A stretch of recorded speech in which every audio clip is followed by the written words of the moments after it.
But keep going to verse 7. Because then he came and took out the scroll out of the right hand of him that sat on the throne. So the Father is sitting on the throne, the majesty on high.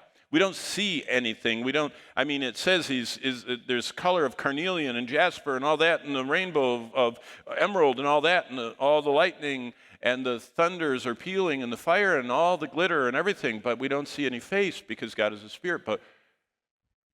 But he is the majesty on high, and at his right hand is this scroll. And that's what we see in verse 7. My third observation, the scroll contains the plan of God for Earth's future and the answer to centuries of prayer. Most likely the scroll is the same scroll that's in Ezekiel 2, Daniel 12. It refers the plan of God to take back the kingdom of the earth temporarily taken over by Satan. In fact, some people call this scroll the title deed of the universe. God's holding it. It's his battle plan. Now look at verse 8. This is fascinating.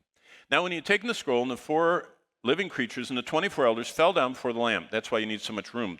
They're not just standing up there. They're falling down all the time. I'll never forget. I was teaching through this at one of my pastorates. It was a good-sized church. It had a balcony. And I was preaching about this and everything. And I said, and now we're going to stand and sing, at the end of the message, "Worthy is the Lamb." It's one of the songs of heaven. And I noticed this person, as soon as I said that, moved out of their row, got into the aisle, and disappeared. So I backed up a little bit and went.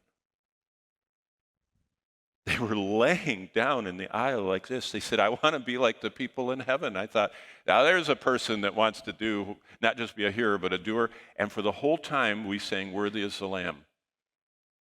They were on their knees with their head down onto the floor.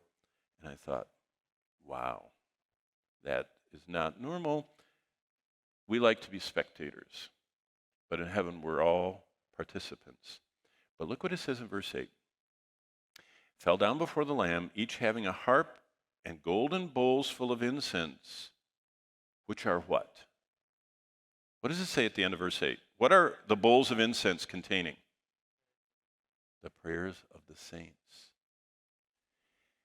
This is really interesting. The prayers of the saints are being answered in God's perfect plan. It's a huge message in Revelation. Now, we'll get to that in just a second, but let me just show you this. I think Dr. Davis made this chart. I inherited it when I started teaching Revelation.